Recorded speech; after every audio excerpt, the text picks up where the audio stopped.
Good evening, everyone, and welcome to this month's executive meeting of the Exeter City Council. And just before we start the business, I want to most probably remind what we all may have just known. We have a situation whereby we've got another 45,000 infections have been reported nationwide, together with, tragically, another 1,200 plus deaths reported yesterday. I have to say that this pandemic is now reaching new heights, and we must all be careful and stay safe out there. You all may think you're okay, but this virus is now taking a new turn, and we need to be careful. Please look at the Exeter City website for our well-being to see what we are doing in supporting vulnerable people in our community, working with people. There is a telephone number there for you to use. Please use the resources. We're working hard with our partners in Devon to roll out the vaccinations over the coming months. Please be patient, but in the meantime, please be careful. Thank you, everyone, for indulging me on that point. So I'll move right to apologies, and I believe we've got a full house, so there shouldn't be any. Oh, Chair, if I may, could I just do a roll call of attendance just to confirm? Please do so. Okay. Thank you. Councillors, could you state if you're present when I call your name, please? So Councillor Bialik. Present. Thank you. Councillor Sutton. Present. Thank you. Councillor Fole. Present. Thank you. Councillor Gussain. Present. Thank you. Councillor Harvey. Present. Thank you. Councillor Morse. Present. Thank you. Councillor Pearson. Present. Thank you. Councillor Williams. Oh, you there, Councillor Williams? Present. Oh, thank you. Councillor Wood. Present. Thank you. Councillor Wright. Present. Thank you. And if I may, Chair, just do a roll call of officers in attendance. Chief Executive and Growth Director Kareem Hassan. Present. Thank you. Director of Net Zero Exeter and City Management David Bartram. Present. Thank you. Director of Communications, Culture and Leisure Facilities John Paul Hedge. Present. Thank you. Deputy Chief Finance Officer Michelle White. Present. Thank you. Policy Officer, Community Safety, Safeguarding and Equality and Diversity, Melinda Pogue Jackson. Present. Thank you. Service Manager of Parks and Green Space, Louise Harvey. Present. Thank you. We have myself and Howard Bassett's Democratic Services Officers in attendance, and we are quorate to proceed, Chair. Councillor Ledbetter is also in attendance as Opposition Leader. Thank you very much, Mark. So I will formally say, are there any apologies? I know there's none from members. They are all here. Just Councillor Kevin Mitchell send his apologies, Chair. Okay, thank you. They'll be recorded. Item 2 is to approve and to sign the minutes of the meeting of the executive held on the 1st of December. And if you are all in agreement, I will sign those minutes as true and correct. Okay. Yep, that looks unanimous, Chair. Yeah. Thank you. Item 3 is declarations of interests. If you have any, please let us know before the item is discussed. And item 4 is the exclusion of the press. We have no matters which we need to exclude the press from. Item 5 is questions from the public under Standing Order 19, and we are advised that no members of the public are asking any questions. And we also have under Standing Order 44, members of the council are entitled to make statements, and none have recorded their interest to speak. So we will go right in now to item 6, which is the General Buller Statute Review. And I will ask Councillor Amal Gussain, who is a portfolio holder for Communities and Culture, to introduce the recommendations. Councillor Gussain. that the executive support and council approve the following recommendations. That executive note the findings of the scrutiny task and finish group. That without prejudice to a final decision on the matter, an application be made for listing buildings consent for the relocation of the statue to an alternative location. This will provide an opportunity for public consultation on the proposed recommendations by the task and finish group prior to a final determination of the matter by council. 2.3, the temporary information boards be erected near the statue.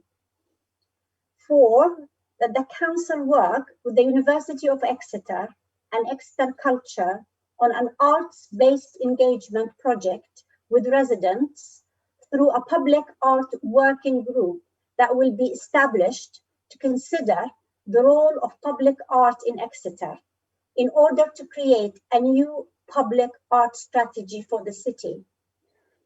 5, that the portfolio holder for culture and communities establish a working group to develop an anti-racism strategy for the council. 6, that the corporate equality and diversity group be asked to develop a training and awareness raising program for staff and councillors on equality impact assessments and their role in the council's decision-making process. Thank you, Chair.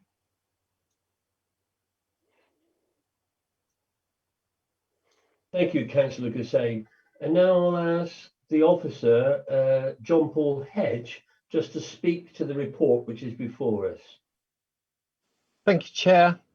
So the Scrutiny Task and Finish group were asked to investigate the continued appropriateness of this statue.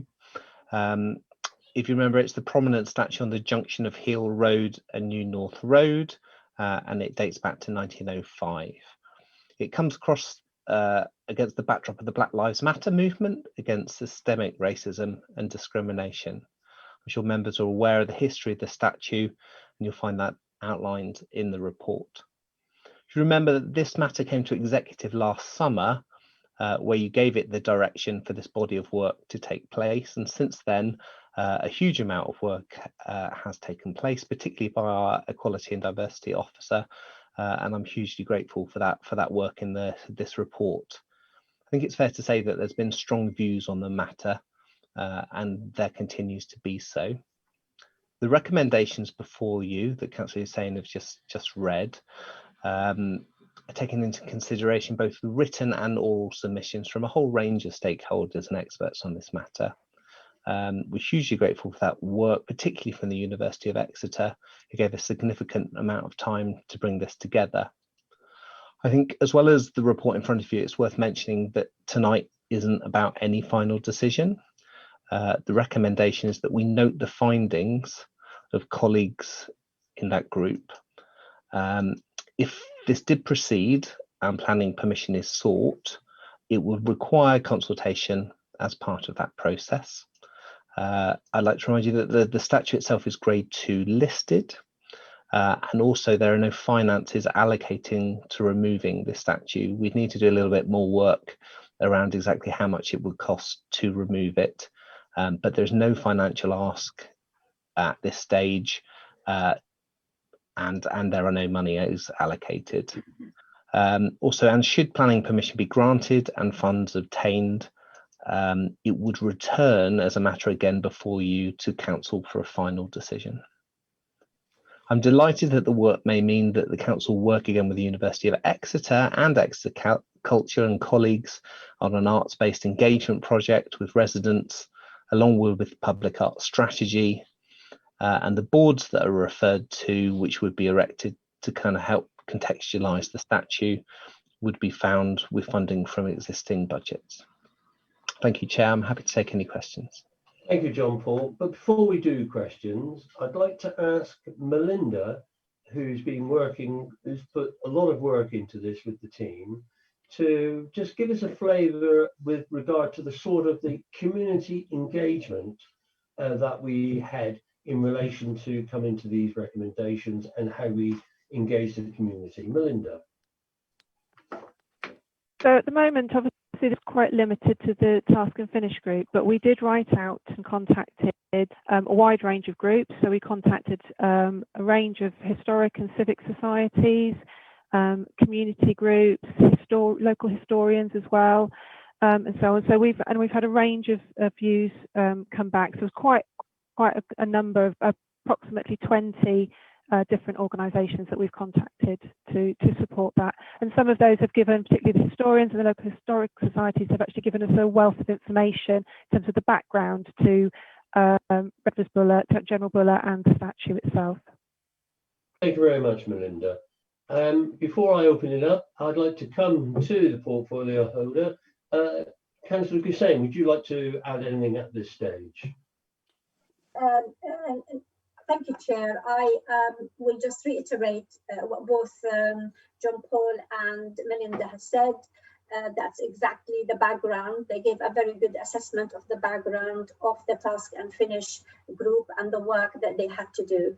I just would like to thank the members of the task and finish group for their cooperation and patience, despite the fact that we differed in our opinions. Thank you very much, Chair. That's all I want to say. Thank you, Councillor Hussain. I've got an indication from at least two people, and I'll start with Councillor Duncan Wood. Thank you, Chair. I think it's a very good report. It's a very difficult subject. It's quite an emotive subject, and it's brought in quite a wide range of contacts with diverse views. And that's not just at the working group, that's actually approaching each of the councillors on this committee. But we use task and finish groups for a very good reason. They have the time and they have the opportunity to explore subjects far more deeply than we can at a meeting like this. So I'm glad that we have that opportunity. From what Melinda was saying, there was some strong engagement with it, both from community groups and from professionals such as historians. And I think it would be wrong for us to open up and explore or to dissect this report when we haven't heard the level of evidence that's been presented to the working group. I think what they're suggesting is a good course of action. The decision to recommend the removal, subject to a variety of different criteria being met, actually is triggering full public consultation, and that's what we want. We want to hear from all of the people in Exeter their views, and that's what will decide what happens. That's will be where the decision will be made. And I think this is a good report. It responds to the diverse feedback that we've had, and it does bring things forward. And I think that one of the key things that I kept picking up as I read through the report is that this isn't in any way a judgment on General Buller or his life or his work. This is about the appropriateness of civic statues and monuments within the modern setting, and recognizing that in certain places, in certain areas, it's not entirely appropriate to have reminders of different elements of the British Empire's history. We all on this committee have our own personal views, and I think it's important that those are respected, but it's far more important that we respect the in-depth findings of this report. It's a very good report, and I do commend it. Thank you. Thank you, Councillor Wood. Councillor Rachel Sutton indicated to me. Thank you. Thank you, Chair. And yes, I would like to echo the comments of Councillor Hussain and Councillor Wood, and really thank Councillor Hussain for piloting this task and finish group, which I suspect has been at times challenging. But one of the things I wanted to pull out of the report is the recommendation 2.4, which is about engagement with residents on an arts-based basis, which I'm always going to welcome as a former arts professional, but to actually have a broader look at the role of public art in the city, because it does have the potential to provide a great deal of engagement, and I really welcome that Exeter Culture and the university are going to work with us on this. And you know, we all know you only have to look around with public art. It can be loved and it can be hated, and the best of it actually starts to engage people and actually provoke them into thinking about things, because if everything is pretty and sweet and like the top of a chocolate box, you know, it may be nice, but it probably isn't art. So I particularly welcome that that part of an excellent report. But I do have one question to ask, probably to John Paul Hedge, if I might, and that's, I understand that some questions have been asked about the equality impact statement and the carbon footprint statement that are part of this report. I wonder if perhaps you can give us some context on the role they play in this report. Thank you. No problem. So equality impact statements are a procedural tool that we have in this council and in councils up and down the country, especially within Devon, and they are part of every report that comes to both executive and council. And the reason that they're done is to help predict the impact of the decisions that the elected members are making. They're not exclusively around Buller, and it's not a one-off thing. It's a generic tool that hopefully members find very useful. Very similar to carbon as well. So once members have adopted the carbon 2030 strategy, it makes sense that every report that comes before the council should look at how the report itself is in line with that strategy. It's the same for equality and diversity. Members have previously stated their commitment to equality and diversity within Exeter. Therefore, every report that comes to you should look at that impact. Okay, thank you. Is there anybody else? I know you want to come in, Andrew. I've just seen your blue hand. There's no other hands raised, Chair. No, and I prefer really the two opposition leaders to come in at the start of the debate. No, my hand was up, but my hand was up right at the start. Andrew, don't worry, don't panic. I rather it's not part of the debate, so I will obviously allow you in, Andrew, to make your contribution. Well, Councillor Bartlett, you didn't call me at the start of the debate, although my hand was up, so perhaps you missed it, because my hand was up right from the start. I've got some concerns with this.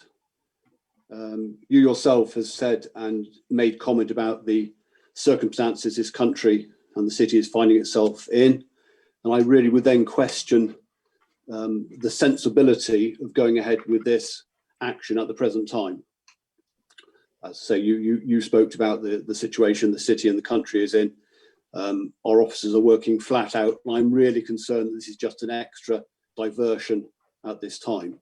I've got no problems whatsoever with it going out to the people of Exeter for discussion, and perhaps you can give us some more information on how that consultation will take part.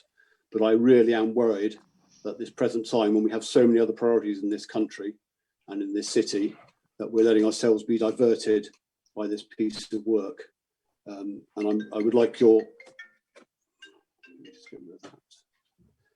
So I would really appeal to you on that issue to let common sense prevail. It does feel rather like rearranging the deck chairs on the Titanic. There are other pressing issues at the moment. I'm also a little bit concerned about the actual target and some of the things that have been said. I mean, Buller had absolutely no connection whatsoever with slavery or the slave trade. In fact, he was a soldier, and as such was carrying out orders. So he was a war hero, and many countries are actually putting up memorials to their VCs. And so it just seems rather strange that we're zeroing on this this war hero in this particular way. He was a well-loved soldier, and he got his VC for extreme valour in rescuing his officers. He was loved by his soldiers, in fact. And obviously, as you know, 50,000 people contributed towards this, so also loved by the people of Devon and Exeter. So I just wonder if it's the right thing to do at this time. And then you mentioned in the report something along the lines of finding £25,000. Again, we're being told all the time there is no money. That just seems like an awful waste of money to move a statue when there are so many other things that could be spent on. So I would ask you to follow some common sense and put this off at the moment. Okay, thank you, Andrew. I'm going to answer some of those questions now, and it gives me an opportunity because that is what parroting many emails that I've received and I've responded to, where I have asked people to read the document, read the recommendations. We are not pulling down General Buller. We are not doing away with the statue at all. There is no proposal like this. And I have to say to many of those people around the country who may be viewing this, if you're viewing this, you most probably don't even know what part of the city this statue is in. So it is not about that at all, Andrew. We are not proposing to do anything. The recommendations, in my view, are quite clear on what we want to do. We want to seek from Historic England whether or not, first of all, it can be moved. And if it can, there'll be a planning application where there will be, because we have to do it, where there will be full public consultation, and we will make a decision appropriately. So that is the process. So I think people have overjumped the mark on the conclusion of what will happen at the end. And we still don't know, as Councillor Wood quite rightly said, that this is still up for discussion in that way. So I hope that's allayed some of your concerns, Councillor Ledbetter. And as for money, we are pledging no money to anything at this moment in time. So I hope you now see the common sense approach that we have now taken to this. So I'll leave it there at the moment, and I'll come back now to Councillor Hussain if you want to say something in final, and then I'll come back to you, John Paul. Thank you, Chair. I just want to reiterate what you just said last, which is that our priority is, of course, the services to our residents. And under no circumstances, if we don't have the money, if we can't raise the money, that would not, even if, and that's a very, very big if, after all the consultation with Historic England and consultation with the public, even if that is recommended of relocation, we will still prioritize services to our residents above anything. So yeah, unless we can find a little bit extra money somewhere, a pot somewhere, and that would not happen. So yeah, that's thank you, Chair. That's all I wanted to say. Okay. John Paul Hedge, anything in conclusion you would like to add from the debate that you've heard? Just in response to officer time, we had 3 sessions before to help gather this information in a writing report, and we were able to do that along with the business critical functions that the council are focusing at the moment in terms of the response to the pandemic. If this is passed through, it would go to planning and be decided as a planning process and the usual consultation there. So that would be planning officers working on that matter. And just with regards to General Buller, it was quite a controversial. Councillor Ledbetter is right. It was 50,000 people that raised money, but from what I've read, and I am no expert on this, but from what I read from the experts, he did have a controversial start to his life, both within the city of Exeter and also to his home in Crediton. The monument was facing away from his hometown, and a lot of the newspaper coverage that I've read around that time caused controversy from day one. the fact that we're talking about it in similar vein, kind of over 100 years later, hopefully I've captured within the report. There wasn't controversy about what he Thank did. you, JP. All right, Andrew. So we've got the 6 recommendations there, which will go to full council, and I feel sure there will be a further debate amongst all the councillors. That's where the final decision will be taken. But these are the recommendations that will go to council in February, 6 of them. So I'm going to move them from the chair. Can we have a seconder, please? Seconded, Chair. Okay, are we all in favour of the recommendations? Okay. That's a unanimous vote there, Chair. Those recommendations have been carried. Thank you, Mark. And then we move on to item 7, which is a tree planting programme following ash dieback disease in Exeter. And I'm going to ask Councillor David Harvey to move the recommendations. Councillor Harvey. Yeah.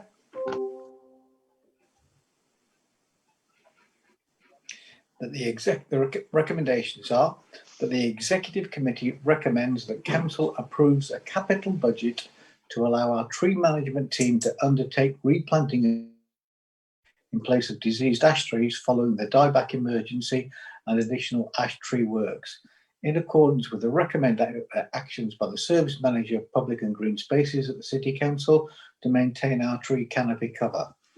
The budget required is in a table, which is financial year 2021, £34,920. Financial year 21-22, £93,140. And financial year 22-23, £150,481.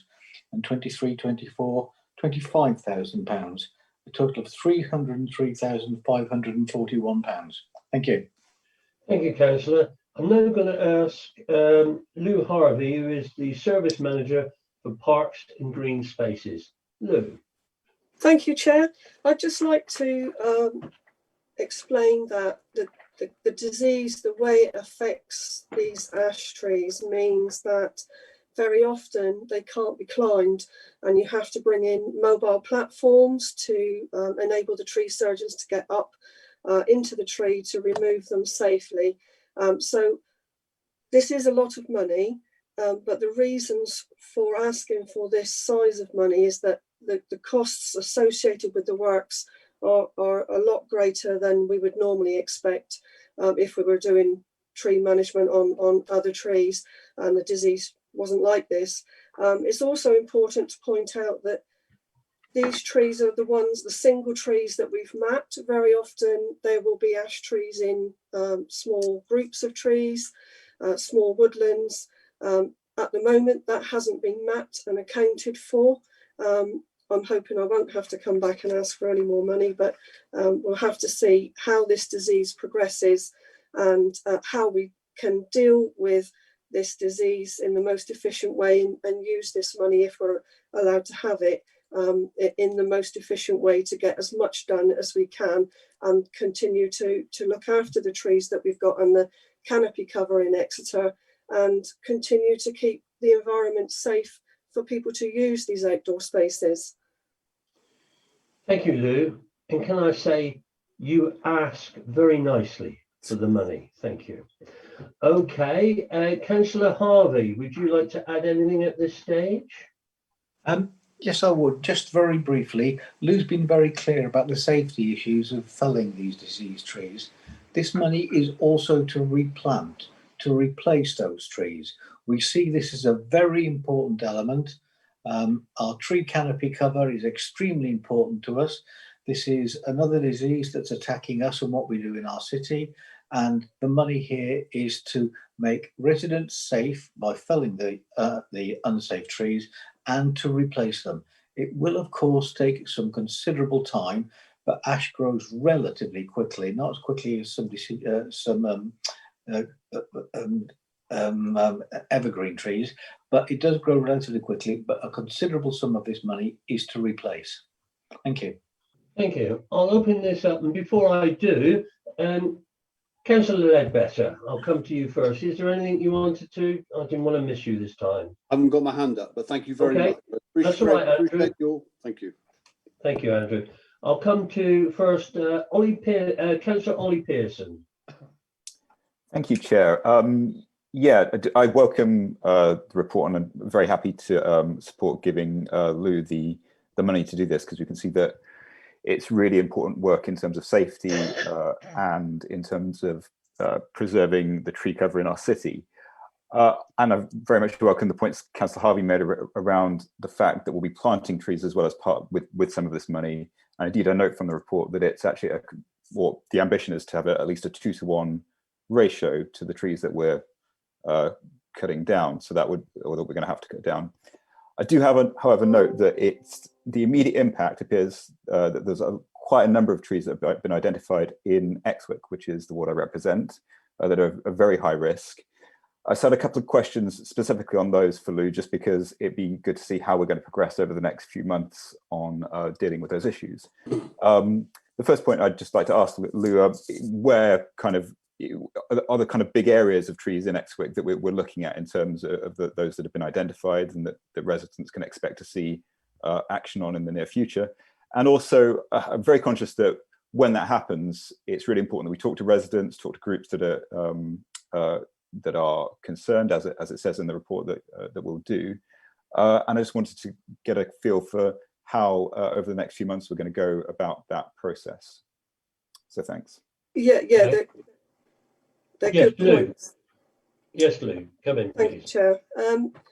That's good points that you make, Councillor Pearson. We will be communicating with ward members as we programme this work in, and we'll be telling you when we're going to be doing it and the type of works that we're going to be carrying out, if you can expect to see mobile elevated platforms and that sort of thing.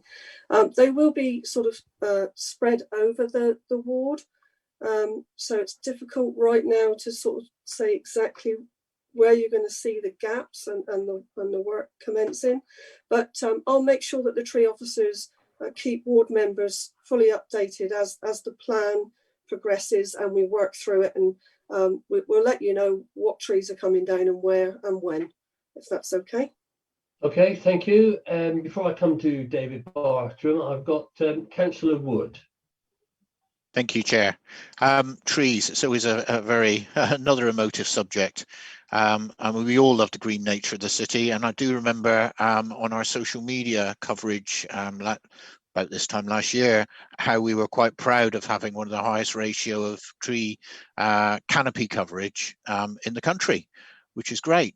But listening to Councillor Pearson there, I checked over on the table, and 50 trees at high risk in Exwick, and I think obviously that's going to have massive impact. We've got 16 trees, I think, in total, including medium risk in Pinhoe, and we lose a lot of trees in Pinhoe on private land as development occurs. Lots of trees get lost, and so I think that was one thing that I wanted to highlight, that this is our management of our stock. This isn't all the trees in the city. It's only the stuff that we own, isn't it? So there's going to be a lot of impact. That's just our trees. You've got Devon County Council owns trees or is responsible for trees, and then we've got those on private land. As I say, in Pinhoe, we're here anyway, just through development we lose trees. But I'm pleased to hear that we'll have planting back 2-to-1 ratio. And as one of the volunteers that planted, I think it was 2,000 trees on Munkerton Ridge. I'm looking forward to seeing those grow, but it is going to be sad. And I think that whilst we fight for all the trees that we can keep, I think people need to kind of realise how many trees, how many ash trees are going to be lost to this disease. Thank you. Thank you, Councillor Wood. And in the absence of no other councillors wanting to contribute, I'm going to now come to David Bartram. Thank you, Chair. Councillor Wood has actually just made my point for me. I was going to just clarify that this is only the trees on our land, so there will be ash trees on private land, and the county will also have ash trees as well. So this is only part of the picture. We're also part of the Saving Devon Treescapes programme in cooperation with the Wildlife Trust as well. So we are also hoping to attract substantial funding towards tree replacement as well. These are the trees that we need to deal with urgently. You've seen that, but we may well, as Louise mentioned, identify other trees that haven't been identified as part of our survey. So there may well be other ash trees that we find. So it was just that point of clarity, Chair. Thank you. Okay, thank you, David. So we've got the recommendations there, and it is approval for money. So here we are. So I'm going to move that we accept these recommendations from the chair. If I could have a seconder, please. Councillor Sutton, thank you. Can we indicate all those in favour? That's a unanimous vote, Chair. Those recommendations have been carried. Indeed it is. Thank you, Mark. And then move on to item 8, which is the 2021-2022 budget strategy and medium-term financial plan. And here we have one recommendation to adopt the contents of the report is noted. So I'm going to ask Michelle White to talk to the paper. Michelle, by the way, is the Deputy Chief Finance Officer. Michelle. Thank you, Chair. So the report in front of you sets out the proposed strategy for the 21-22 budget and the medium-term financial plan, which the Director of Finance ran through with members at an informal briefing last Wednesday. To run through the key highlights, the government announced another one-year settlement, which includes a one-off lower tier services grant, which resulted in Exeter's core spending power staying the same as this financial year. So nationally, the government have allocated £111 million for these one-off grants in order to ensure that no council sees a reduction in its core spending power. So Exeter is set to receive £228,000 from this allocation. So by core spending power, I mean, it's a measure of the resources available to local authorities to fund service delivery and made available to local authorities through the local government finance settlement, which includes council tax and locally retained business rates. In respect of new homes bonus, we've received more than expected when compared to the previous medium-term financial plan. And in terms of council tax, the government have set the referendum principles for district councils that we may increase council tax by up to £5 or 2%, whichever is higher. So this budget strategy in front of you is based on the assumption that council tax will increase by £5. But setting of council tax is, of course, the councillor decisions that you will be making in February. In terms of the unknowns, income from business rates is the big unknown, which is not unusual at the point that we present the budget strategy, as we require a software update to calculate the business rate bills at the end of January. However, the medium-term financial plan has built in a fairly significant drop in business rates as a result of COVID. So finally, the biggest issue that I need to highlight, set out in paragraph 8.7.1 of this report on page 69, which notes that the reductions required up to the period 24-25 are £6.1 million. This is a hugely significant sum. So the main thing to note with this strategy is that it enables the council to set a balanced budget, but it will require urgent action to start to address the savings required. And I'm happy to take any questions you may have. Thank you, Michelle. And indeed, we are dealing with those questions, as we know. Councillor Fole has the challenging difficulty of dealing with that with the portfolio holders to bring forward proposals over the next 3 years to bring about those savings and or how we can raise that money. And it is, we need to note about the increase of £5. Let's make it perfectly clear. we're talking about 10 pence per week on a council C, not £5 a month. Let's get it straight. If only all our problems would be resolved if we had that, by the way. 10p per week, and I'm hoping on the basis of that, the majority of citizens in Exeter will not begrudge the council a further 10p per week to do what we're doing. So it is an important document. I think the issue about it with the medium-term plan and the emergency budget that we agreed a few months ago has put us in the right position going forward. And as we know, nobody knows if we're in the peak of anything at the moment, but we have to steer this council through these difficulties. And I would like to publicly thank Michelle, David Hodgson and the team on how you brief us, how you bring us the reports to make us fully aware on what our duties are in maintaining this council. So there is a report. Obviously, next month is when we will be preparing a budget, and there will be hopefully a sensible debate around that budget when we bring that budget forward. So there we are. I've got looking at the list here, I can't see that we've got anyone at the moment who's indicated to speak. No, I can't see any hands raised, Chair. No? Okay. Right. On that basis, then, Michelle, thank you very much. Don't go away. We need you for a couple more items. So I'm going to put those two recommendations to the executive. I'll move them again from the chair. Can I have a seconder, please? Seconded, Chair. Councillor Sutton, thank you. All those in favour? There you go, Mark. That is unanimous, Chair. Those recommendations have been carried. Good, thank you, Mark.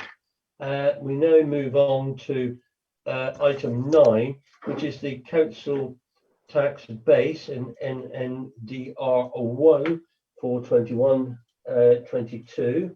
And you can see those two recommendations there. And I'm going to ask Michelle to talk to them and the paper, please, Michelle. Again, thank you, Chair. So this is an annual statutory report to set the council tax. Members should note that we've had to submit a lower increase in the tax base for 21-22, which is due to two reasons, both of which are COVID related. Firstly, a lower number of properties that are eligible for council tax have been added to the tax base. And secondly, the local council tax support caseload has increased. It is under our understanding that this is replicated across Devon, especially in terms of the local council tax support. And I'm happy to take any questions you may have. Thank you, Michelle. This is the report we see each year. We've been told why that the base is reduced.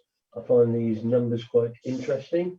I don't see anyone wishing to make remarks about this at the moment. No, I can't see any hands, Chair. No. So in view of that, I'll put the two recommendations and I'll move the two recommendations to the committee. And a seconder, please. Seconded, Chair. Thank you, Councillor Sutton. All those in favour, please show.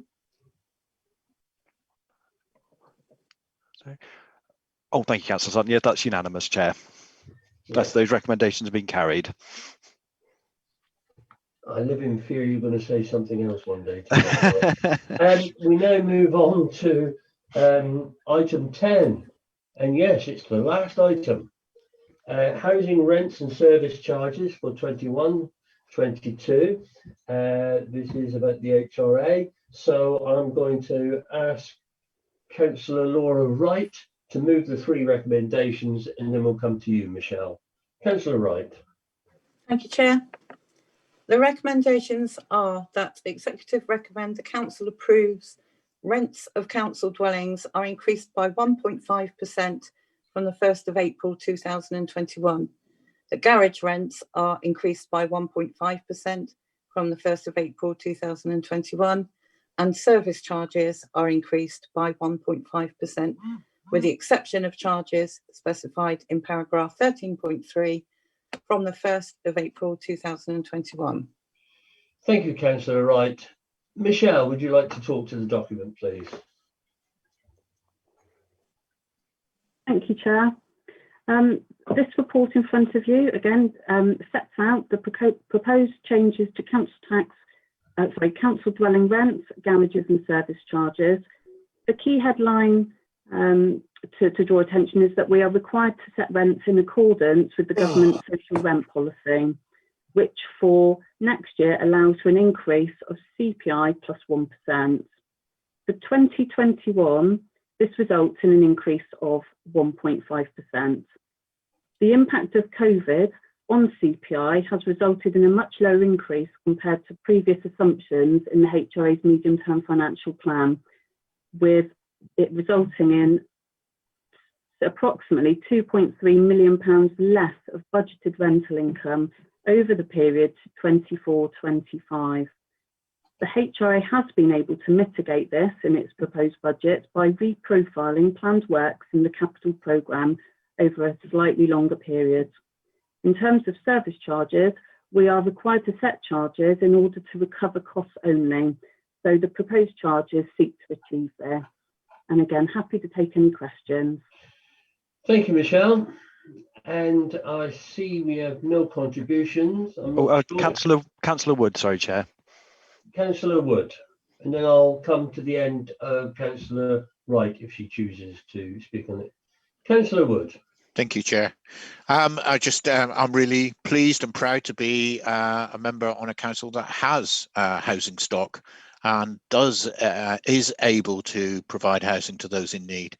It's brilliant. I just on 13.4 was mentioned in the exceptions. There's a 4% decrease in respect of older persons' property service charge due to post charges, and I know the way the rent increases and in some cases decreases are very, very structured to protect our residents as much as anything else. I just wondered what that meant according to due to post changes.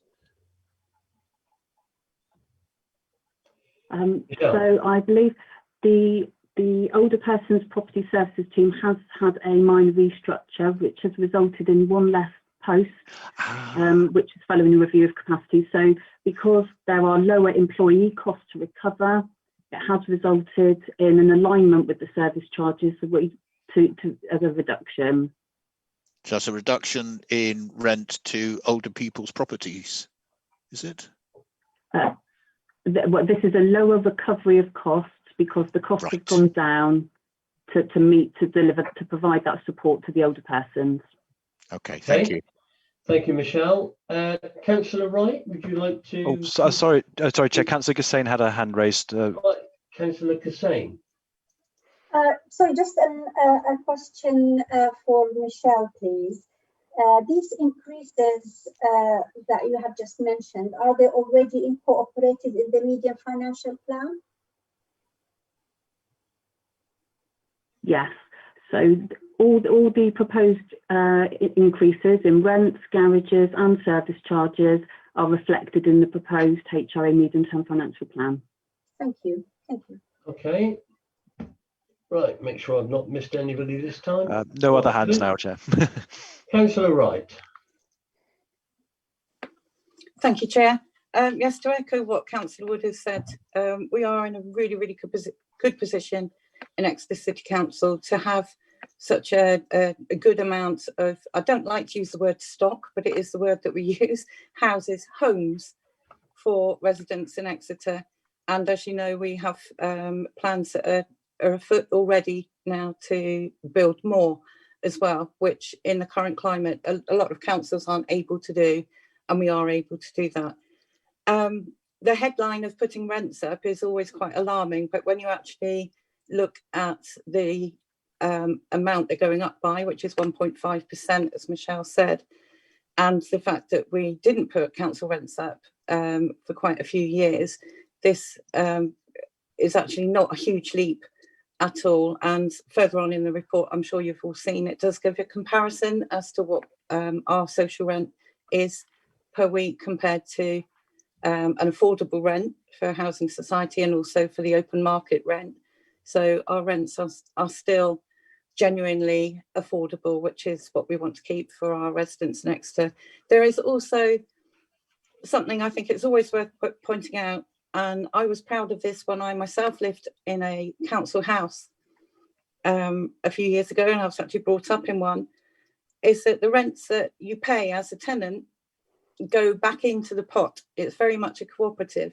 So the rents that you are paying are then helping to maintain everybody's housing, also to do the things that we've got planned, which is the retrofitting of houses to bring down fuel costs for everybody. And as we've said, to actually build more houses for more people. So if your rent goes up a little bit, you are actually helping to build more houses for perhaps members of your own family that are on the waiting list. And as a council resident myself, growing up in a council house, I was always sort of proud of that. So underneath the headline, I think it's not as alarming as it might have sounded that we're putting the rents up, which of course we have to do anyway. Okay. Thanks, Chair. Thank you, Councillor Wright. If there's nothing else, I'll put those recommendations. I'll move them from the chair. Here they are for you to have a look at. I'll move those recommendations. Can I have a seconder, please? Seconded, Chair. Thank you, Councillor Sutton. All those in favour? Okay. That is unanimous, Chair, those recommendations have been carried. Thank you very much. Well, everyone, that concludes the business for this evening. A good meeting, well attended. Keep safe, look after yourselves, and enjoy those box sets. Good night. Good night.